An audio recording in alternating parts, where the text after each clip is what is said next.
안녕하세요, 여러분. There were some requests asking how to turn on English in the Naver website. So here I have it for you. First, download the Naver app, then open up the Naver app.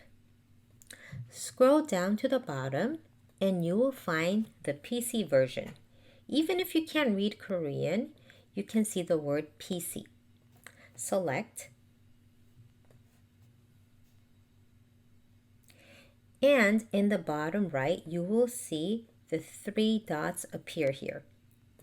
Click, and in the far bottom right, you will see 번역기 실행. Again, if you can't read Korean, just look for the parrot icon. Select, and then it will default you to 한국어, 영어, Korean to English. Select 번역. 번역 means translation, or simply click on the right button. 짠! Everything is in English now.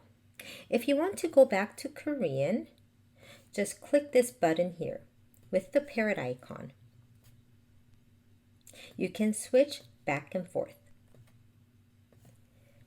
Hope you enjoyed this video and let me know what other Korean websites you would like to learn. 감사합니다, 여러분.